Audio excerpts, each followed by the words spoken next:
فَبِأَيِّ آلَاءِ رَبِّكُمَا تُكَذِّبَانِ، اس میں مخاطب جو ہیں دو لوگ ہیں، جنات بھی ہیں اور انسان بھی ہیں، دونوں کو خطاب کیا جا رہا ہے کہ اے جنات اور اے انسانوں، تم اپنے رب کی کون کون سی نعمتوں کو جھٹلاؤ گے۔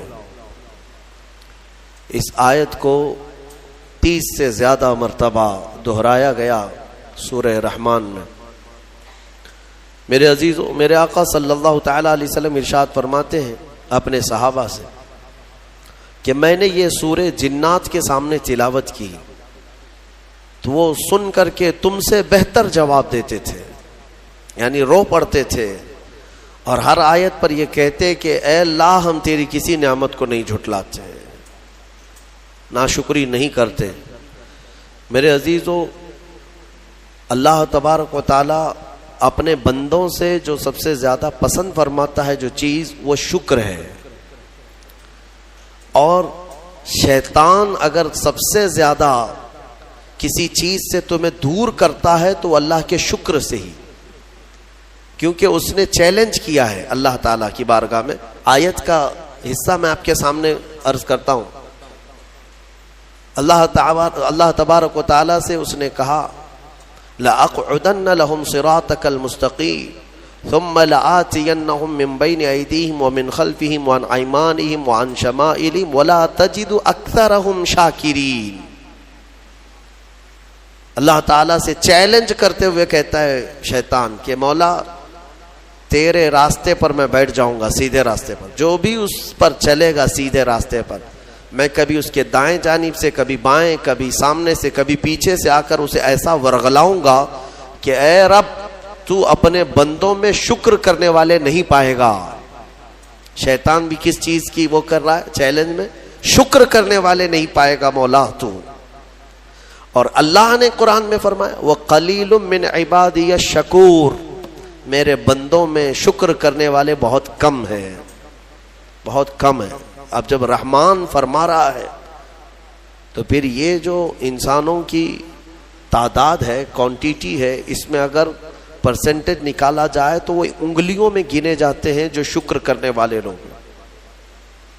شکر اس کی اللہ تبارک و تعالیٰ نے فرمایا تم اگر شکر کرو گے لَإِن شَكَرْتُمْ لَأَزِيدَنَّكُمْ، میں زیادہ دوں گا، وَلَإِن كَفَرْتُمْ إِنَّ عَذَابِي لَشَدِيدٌ، اور اگر تم ناشکری کرتے ہو میری نعمتوں کی تو پھر سمجھ لو کہ میرا عذاب بہت ہی سخت ہے۔ اللہ عز و جل اس چیز کو سخت ناپسند کرتا ہے کہ اس کی نعمتوں کا کوئی ناشکری کرے۔ اسی لیے میرے عزیزو، اللہ کے حبیب صلی اللہ تعالی علیہ وسلم جب دعا کرتے تھے تو یوں یہ عرض کرتے تھے کہ مولا تو اپنے شکر گزار بندوں میں میرا شمار فرما۔ سمجھ رہے آپ؟ صبر آسان ہے اور شکر مشکل ہے، صوفیہ نے فرمایا۔ حالانکہ شکر میں کیا کرنا کیا ہے؟ صبر دیکھا جائے تو کٹھن ہوتا ہے، برداشت کرنا ہوتا ہے، مصیبت آئی خاموش رہنا ہے، کسی چیز کی کمی ہو گئی خاموش رہنا ہے، یہی تو صبر ہے۔ گناہ کی خواہش ہوئی لیکن نہیں کیا، یہی صبر ہے۔ صبر دیکھا جائے تو مشکل ہے، لیکن صوفیہ کرام فرماتے ہیں صبر سے زیادہ مشکل شکر ہے۔ شکر ہے وہ کیسے؟ کہا کہ اس لیے کہ جب خوشیاں آتی ہیں تو عام طور پر انسان ہر چیز بھول جاتا ہے، اسے یاد ہی نہیں رہتا کہ دینے والے کا مجھے شکر بجا لانا چاہیے، وہ بھول جاتا ہے۔ یہی تو ہم نے دیکھا ہے۔ آپ تھوڑا سا تجزیہ کر کے دیکھ لیں اپنی زندگی میں، تھوڑا غور و فکر کر کے دیکھ لیں۔ ہمارے گھروں میں بھی جو کچھ بھی ایکٹیویٹیز ہوتی ہیں، جو معمولات چلتے ہیں، اگر گھر کے اندر کوئی مصیبت آئی تو آپ فاتحہ کروائیں گے، قرآن پڑھوائیں گے۔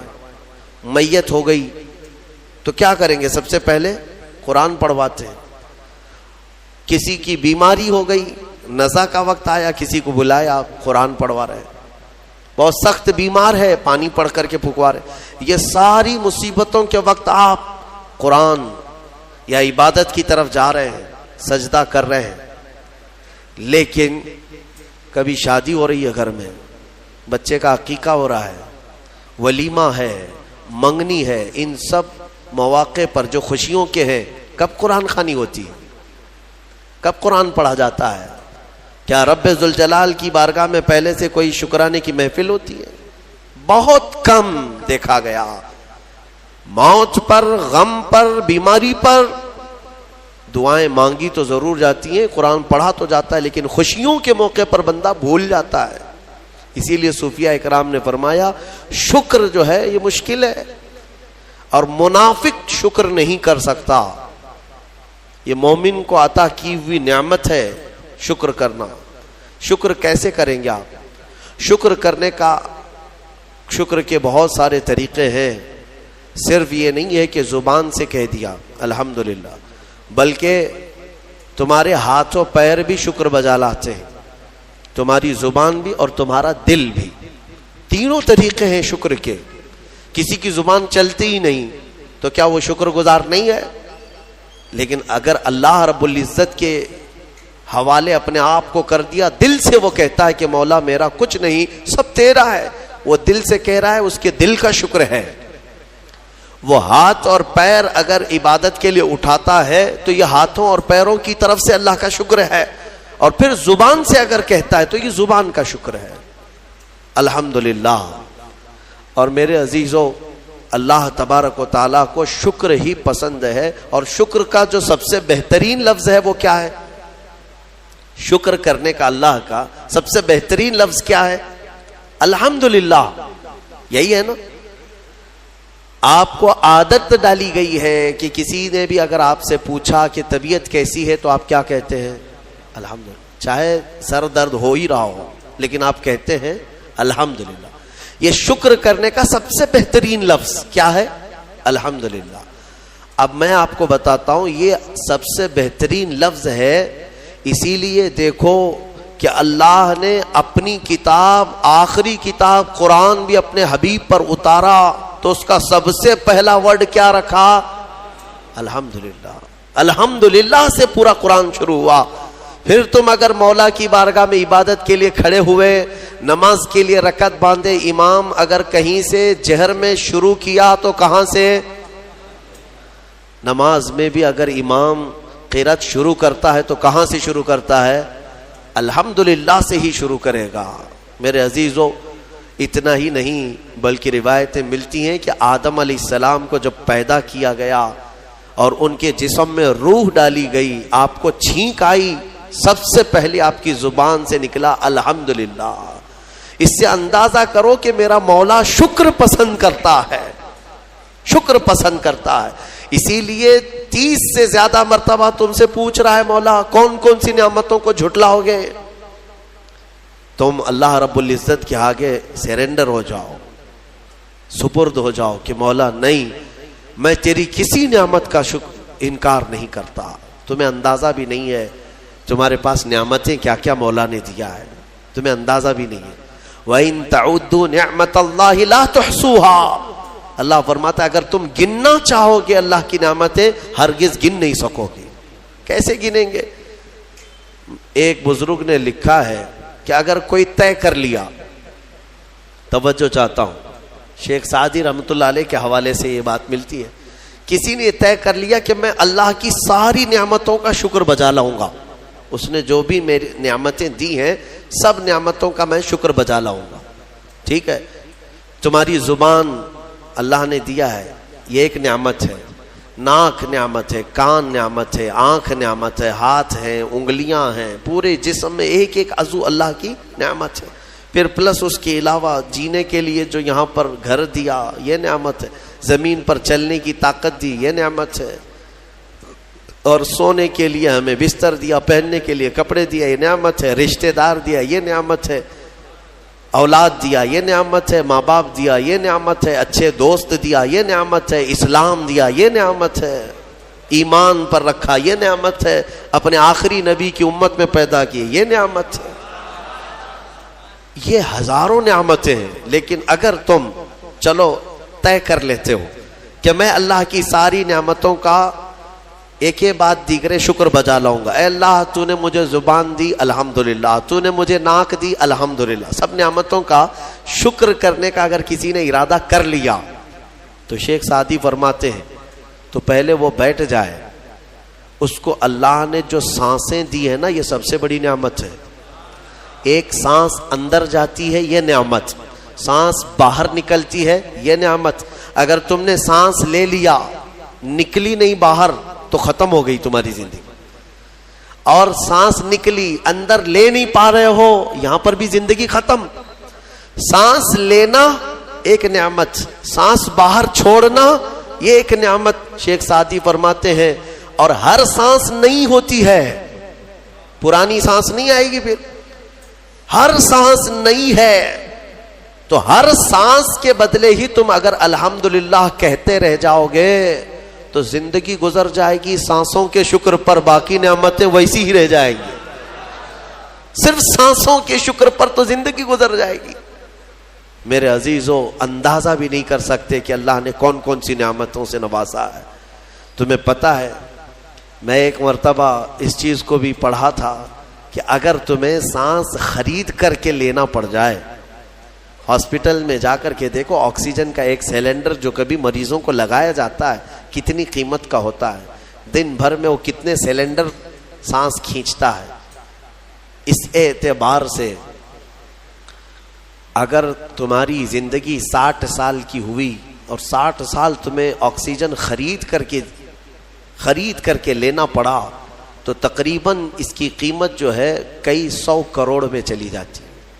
ایک اندازے کے مطابق 50 سے 60 کروڑ کا آکسیجن تمہیں لگ جاتا ہے. تو کیا یہ ہر آدمی کیپیبل ہے اپنی سانسوں کو پیسے سے خرید سکے گا؟ اور رب ذوالجلال نے تمہارے لیے اتنی آسانیاں کی ہیں کہ سانس ایسا نہیں ہے کہ فلاں شہر میں ملتی ہے جا کر کے لائیں اور پھر کھینچیں. تم جہاں ہو تمہاری ناک کے قریب ہوائیں کیا ہے. اس رب قدیر نے اتنی بڑی نعمتوں سے تمہیں نوازا, تمہیں اندازہ بھی نہیں ہے. اور اسی لیے رب تعالیٰ فرماتا ہے فَبِأَيِّ آلَاءِ رَبِّكُمَا تُكَذِّبَانِ, تم میری کون کون سی نعمتوں کو جھٹلاؤ گے. حاتم اصم ایک بزرگ ہے, حضرت حاتم خلیفہ ہارون رشید کے زمانے کے. خلیفہ ہارون رشید کے زمانے میں بادشاہ نے ایک مرتبہ ان کو طلب کیا اور پوچھا کہ کچھ نصیحت کیجیے آپ مجھے. وہ اکثر بڑے بڑے علماء کو دربار میں بلاتا اور نصیحت حاصل کرتا. حضرت حاتم اصم رضی اللہ تعالیٰ عنہ نے بادشاہ سے ایک سوال کیا کہ ہارون اگر تمہارے ساتھ ایسا ہو جائے زندگی میں اور پیاس کی شدت ایسی ہے کہ تم بلک رہے ہو, اگر تم کو کوئی ایک گلاس پانی دینا چاہے اور وہ پیسوں میں دینا چاہے اور اس آدمی کے علاوہ کسی کے پاس پانی نہیں ہے, تم ایسی جگہ پر پہنچ گئے ہو جنگل میں یا صحرا میں, تو تم اس کو کتنے پیسے دے کر خرید سکتے ہو؟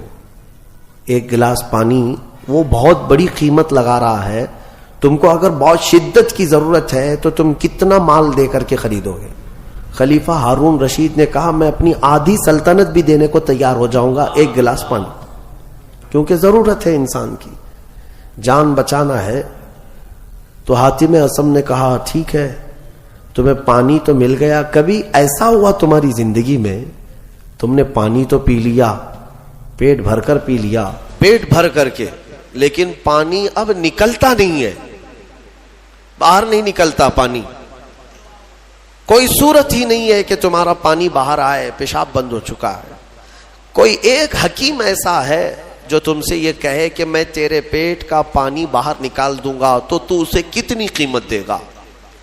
ہارون رشید نے کہا اس کو بھی میں اپنی آدھی سلطنت دے دوں گا, میرا پانی نکالتا ہے.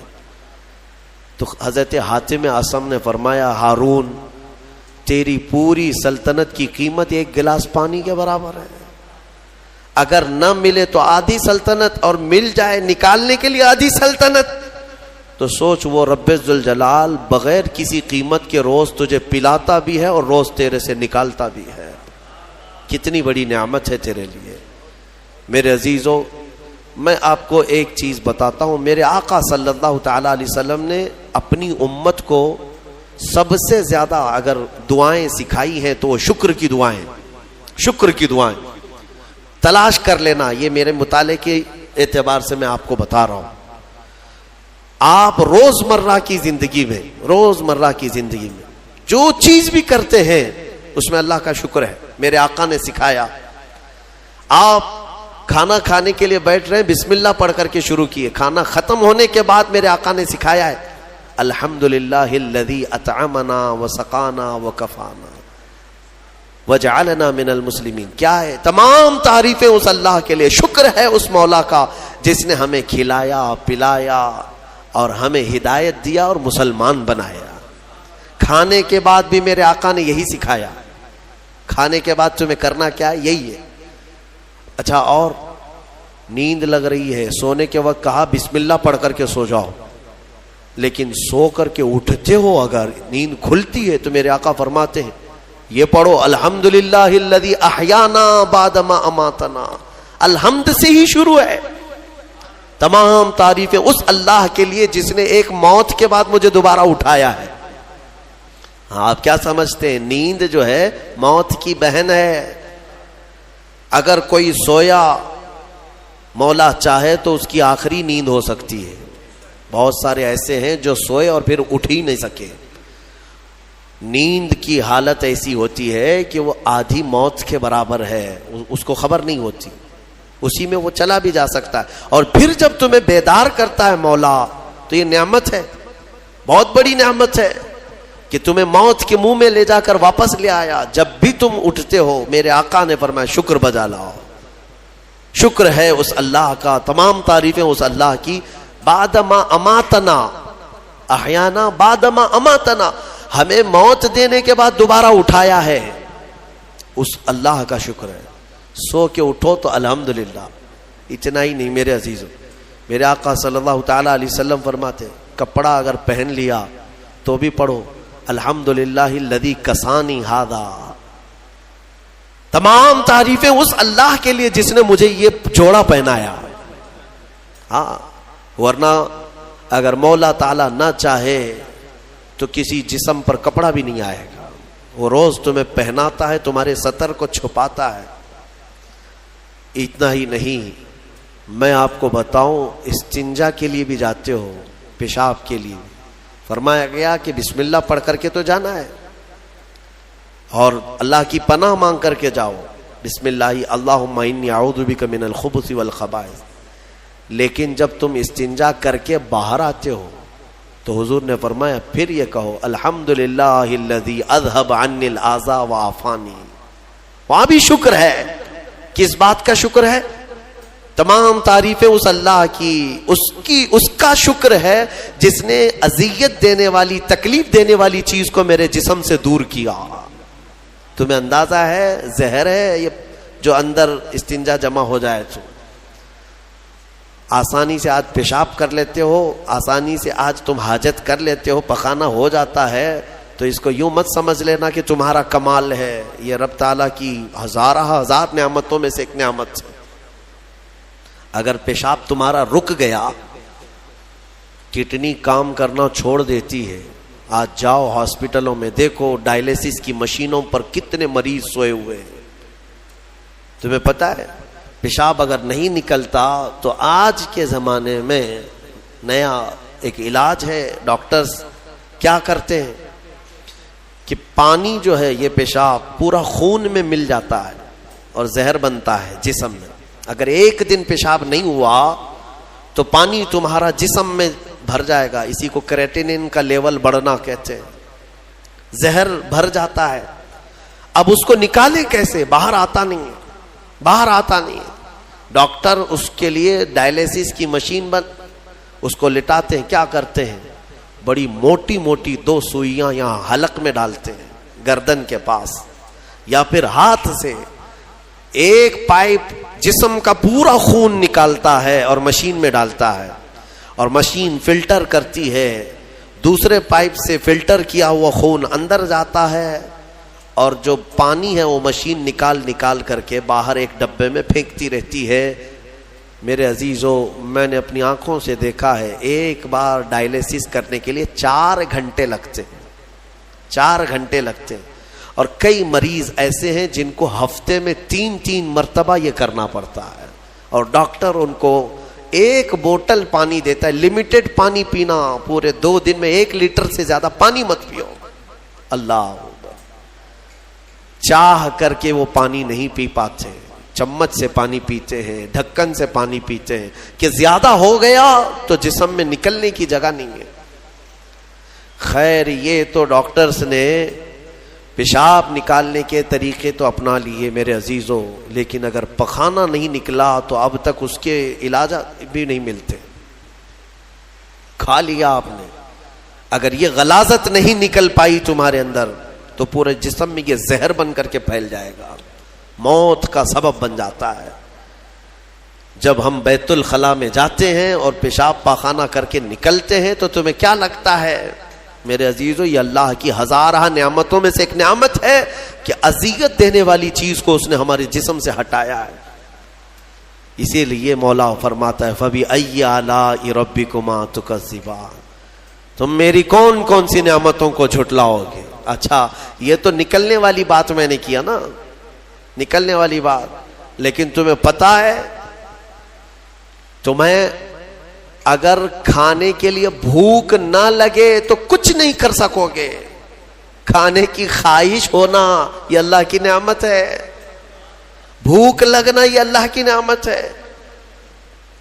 اچھا یہ بھی میں آپ کو بتا دوں، بھوک لگتی نہیں ہے کسی کو تو یہ مصیبت ہے، کھا ہی نہیں سکتا، بغیر بھوک کے وہ اندر لے بھی نہیں سکتا لقمہ. یہ رب تبارک و تعالیٰ کی طرف سے نظام رکھا گیا ہے، وہ بھوک لگتی ہے وہ کھاتا ہے.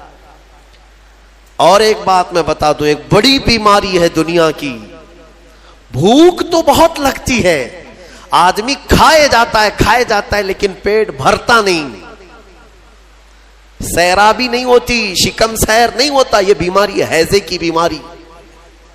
اس بیماری میں حجاج بن یوسف مر گیا.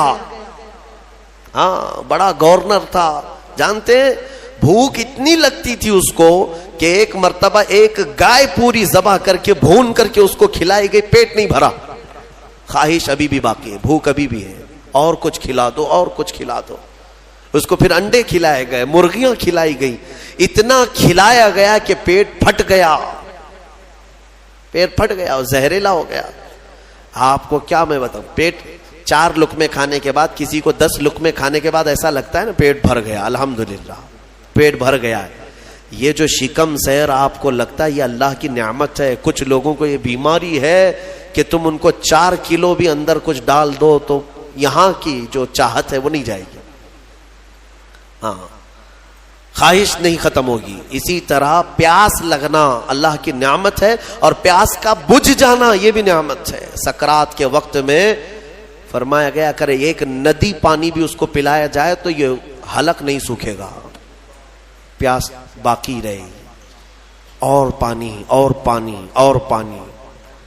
تم اندازہ کر سکتے ہو 1 گلاس پانی پینے کے بعد اگر ٹھنڈک لگی، ہاں پیٹ بھر گیا، پیاس بجھ گئی، نعمت ہے اللہ کی یہ.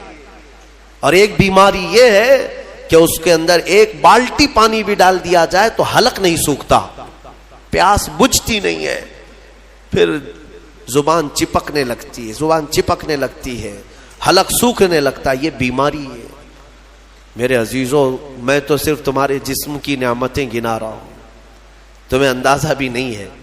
ابھی چند دنوں قبل میں نے اپنے بچوں کے سامنے بھی ایک بات عرض کیا تھا. میں 1-2 سال قبل شاید ایک مطالعے میں تھا، کسی چیز کی اسٹڈی میں، ایک نئی چیز میرے مطالعے پہ آئی تھی.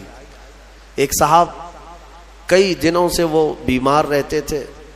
ان کو ہوتا کیا تھا، چلتے تھے تو اچانک ٹیڑھے ہو جائے اور ایسا لگے کہ دیوار گر رہی ہے. روڈ پہ چلے تو ایسا لگے کہ یہ گاڑی میرے اوپر گرے گی. ہاں یہ ایک بیماری ہے.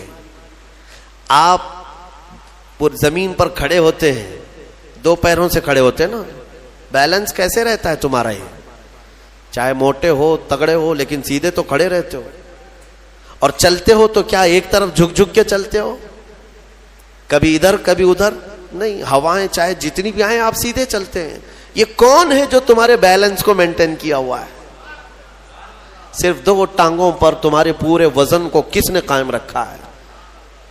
اگر تجربہ کرنا ہے تو مٹی کا ایک پتلا اس طرح سے چلا کر کے دکھاؤ, 2 ٹانگوں پر چلا کر کے دکھاؤ, بیلنس کون رکھے گا؟ ارے پتلے بھی اگر بنا کر کے کھڑا کرتے ہیں کہیں اسٹیچو تو انہیں گاڑ دیتے ہیں, کھڑا نہیں کر پائیں گے. اتنا تمہاری ہی وزن کے برابر 80 کلو کا ایک پتلا بناؤ مٹی کا اور اس کو صرف پیروں پہ کھڑا کر کے دکھاؤ, نہیں کھڑا ہوگا, ہوا آئے گی گر جائے گا. تمہیں ہوا کیوں نہیں گراتی؟ کون ہے جو تمہیں برقرار رکھا ہوا ہے؟ آپ کو میں بتاؤں تو حیرت ہوگی آپ کہ کون سی چیز مینٹین کرتی ہے. پتا ہے آپ کو کون سی چیز تمہارے جسم کے اندر؟ نہ تمہارے ہاتھ نہ تمہارے پیر. اللہ اکبر, اللہ کی نعمتوں پر قربان جاؤ. ایک صاحب انہوں نے مجھ سے ملاقات کی تھی اور اپنی بیماری یہ بتائی تھی کہ ایسا لگتا ہے, تعویذ بھی کرائے, دعا بھی کرائے, وظیفے بھی کروائے, بہت ساری. ایک ماہر دانشور تھے, انہوں نے مجھ سے یہ کہا کہ مولانا مسئلہ یہ ہے کہ ہمارے دونوں کانوں کے بیچ میں ایک چھوٹا سا پارا, ایک قطرہ ہوتا ہے پارے کا, لکوڈ پارا. دیکھیں آپ بی پی چیک کرنے کے وقت جو چڑھتا اترتا ہے مشینوں پہ, اس طرح کا ایک ہلکا سا ایک لکوڈ قطرہ ہمارے دونوں کانوں کے برابر بیچوں بیچ ہوتا ہے, اور وہ قطرہ ہے جو پورے بیلنس کو مینٹین کرتا ہے. وہ ایک قطرہ ہے, اگر اس قطرے کے اندر ذرا برابر بھی ادھر ادھر ہوا, وہ ایک طرف ہو گیا تو آدمی یوں چلنے لگ جائے گا. اگر وہ اس طرف ہو گیا قطرہ تو پھر آدمی اس طرف جھک جائے گا. اور یہ جلدی ہوتا نہیں ہے, وہ اتنا مضبوطی کے ساتھ پورے انسانوں کے جسموں کو سنبھالے رکھتا ہے. میرے عزیزوں, پھر میں یہ پوچھتا ہوں فَبِأَيِّ آلَاءِ رَبِّكُمَا تُكَذِّبَانِ, تم اپنے رب کی کون کون سی نعمتوں کو جھٹلاؤ گے؟ اور ایک بات, عجیب عجیب چیزیں میں نے دیکھی, کبھی ہم غور نہیں کرتے نا اپنے جسم میں, اور اسی لیے میرا رحمان فرماتا ہے وَفِي أَنفُسِكُمْ أَفَلَا تُبْصِرُونَ, تمہاری ذات میں میری نشانیاں ہیں, تم دیکھتے نہیں؟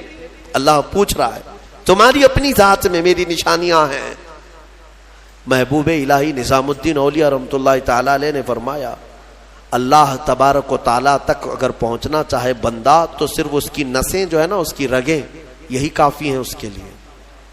ہاں میرے عزیزوں, آج بھی ڈاکٹرز یہ کہتے ہیں کہ تمہارے جسم کے اندر کی نسیں اگر کھول کر کے پھیلا دی جائیں تو 10,000 کلومیٹر تک پھیل جائیں گے,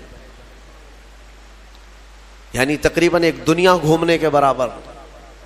اتنی نسیں تمہارے جسم کے اندر ہیں کہ اگر ان کو کھول کر کے پھیلا دیا جائے تو اتنی لمبی. کون ہے جو یہ سارا مینٹین کیا ہوا ہے؟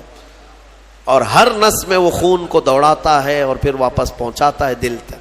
ایک چیز میں جو کہہ رہا تھا وہ یہ ہے, عجیب سی چیز ہے. ایک صاحب نے فرمایا کہ ایک بیماری ہے کہ یہ ایک صاحب ہیں کہ ان کی آنکھوں کی پلک بند ہی نہیں ہوتی. اس پر تحقیق کی گئی. میرے عزیزوں, کتنی چھوٹی چیز لگتی ہے. آپ پلکیں جھپکاتے ہیں نا, آپ کے اختیار میں نہیں, اور بہت ہلکی سی ہے, یوں کیا بند ہوئی, یوں کیا کھول دیا, آنکھیں بند ہو رہی کھل رہی ہے.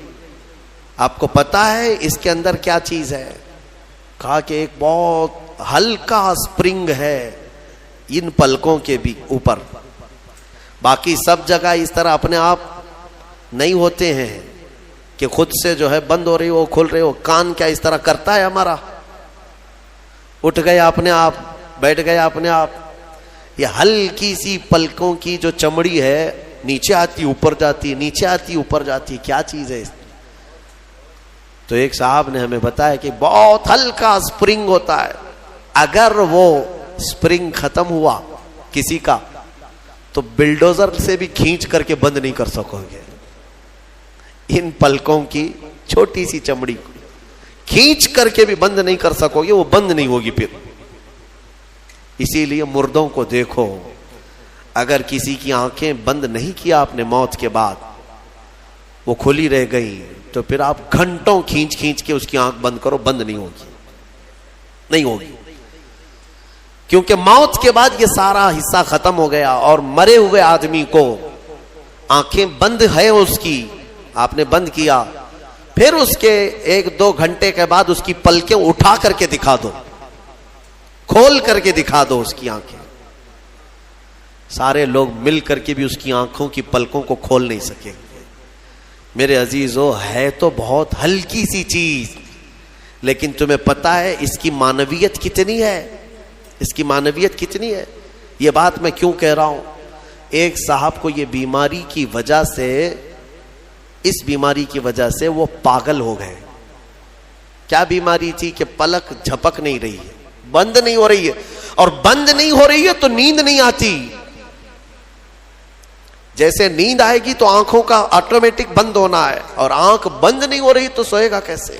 اور نس ہونے کی وجہ سے وہ مینٹلی ختم ہو گیا، پاگل ہو گیا، اور اب تو شاید مر بھی گیا ہوگا.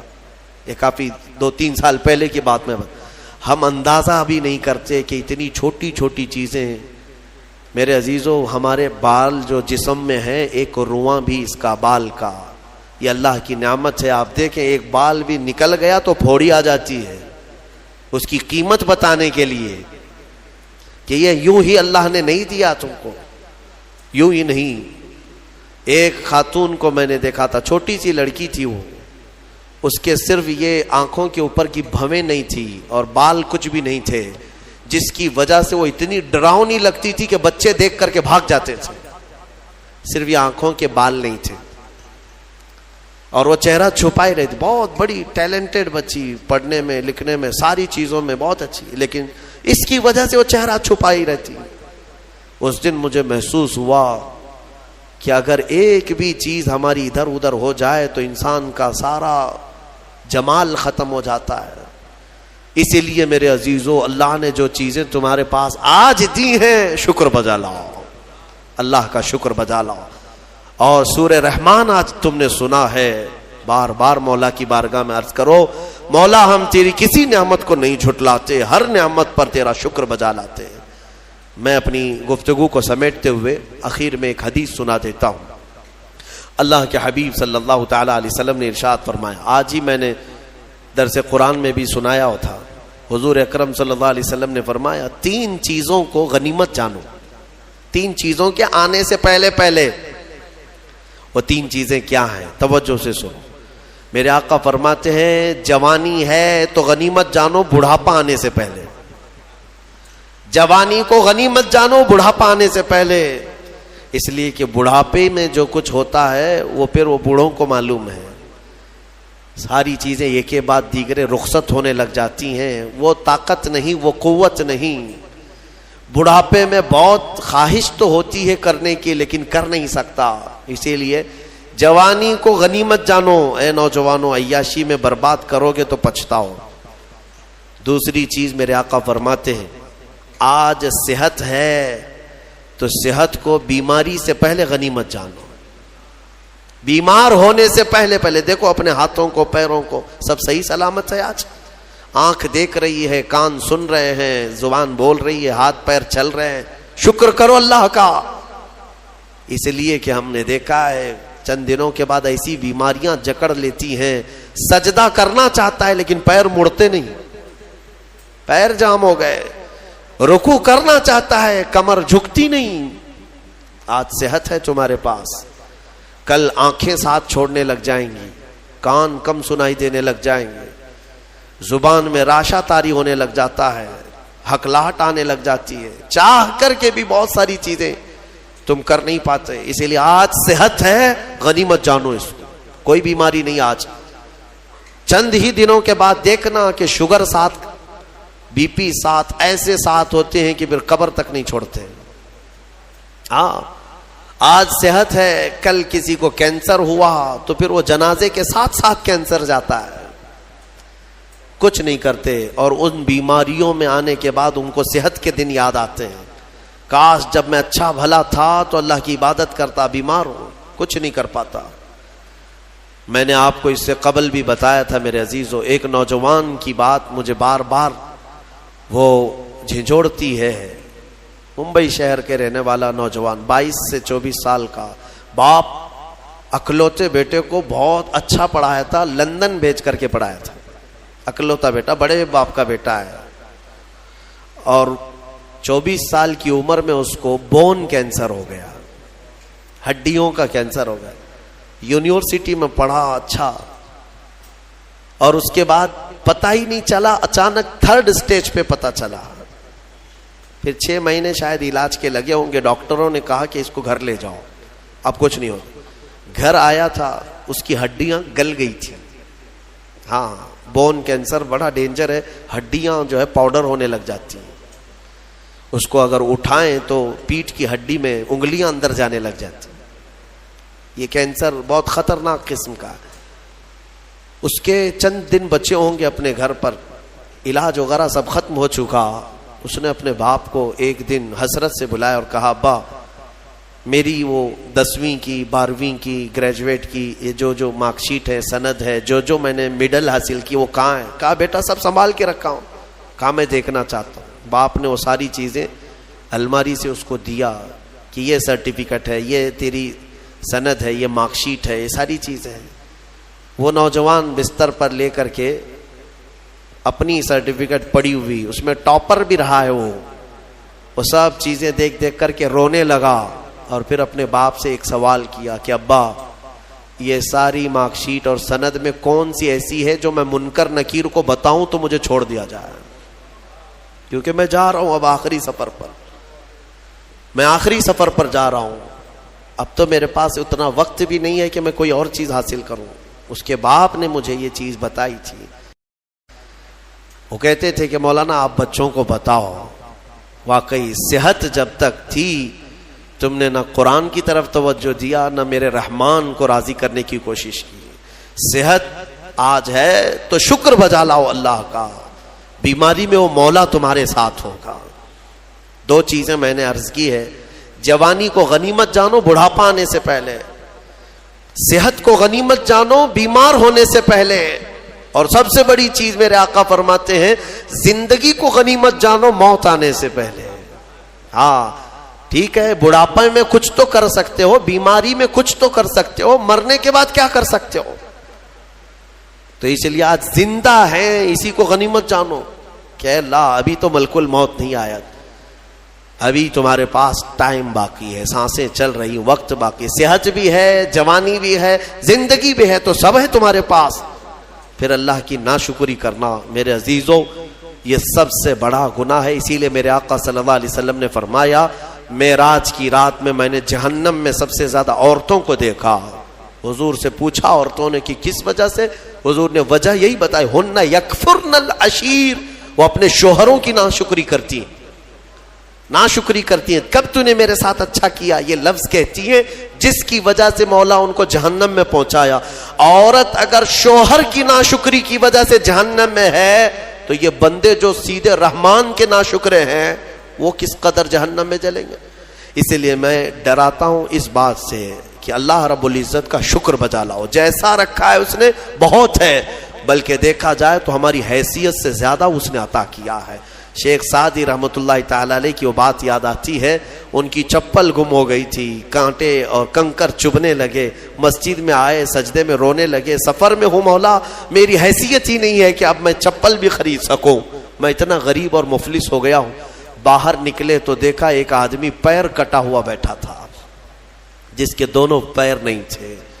تو واپس گئے اور اللہ کا شکر بجا لانے لگے، اے مولا میری تو چپل ہی نہیں ہے، اس کے پاس پہننے کے پیر بھی نہیں ہے.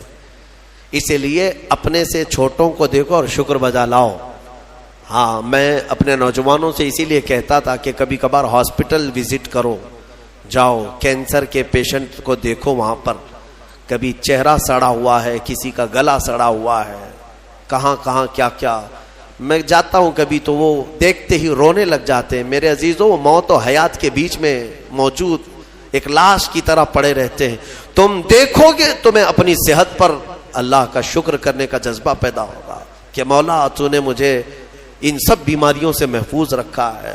اسی لیے میرے آقا صلی اللہ تعالی علیہ وسلم نے بیماروں کو دیکھ کر، مصیبت زدہ کو دیکھ کر کے بھی جو دعا تعلیم دی وہ کیا ہے؟ اللہ تعالیٰ نے، اللہ کے حبیب نے یہی دعا سکھائی، الحمدللہ الذی فضلنا علی کثیر ممن خلق تفضیلا، الحمدللہ الذی عافانی مما ابتلاک بہ وفضلنی علی کثیر ممن خلق تفضیلا۔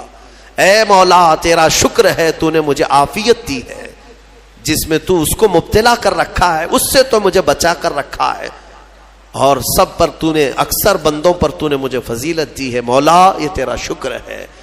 اسی لیے میں کہوں گا فَبِأَيِّ آلَاءِ رَبِّكُمَا تُكَذِّبَانِ، اے انسانوں اور جنات تم اپنے رب کی کون کون سی نعمتوں کو جھٹلاؤ گے؟ اگر جھٹلاؤ گے تو پھر پکڑ ہوگی۔ مولا کریم کی بارگاہ میں عرض کرو، مولا ہماری ہر سانس کے بدلے تیرا کروڑ شکر و احسان ہے، اور سب سے بڑا تیرا انعام اور تیرا شکر یہ ہے کہ مولا ہمیں لائق نہ ہونے کے باوجود تو نے اپنے محبوب کی امت میں ہمیں پیدا کیا ہے، ایمان دیا، اسلام دیا، اور مولا تیرے دربار میں اتنی التجا ہے کہ اے کریم خدا ہماری آخری سانس بھی تو ہمیں ایمان پہ عطا فرما، تیرے حبیب کے قدموں میں موت عطا فرما، اور جب اٹھائے جائیں تو شکر گزار بندوں میں ہمارا حشر فرما۔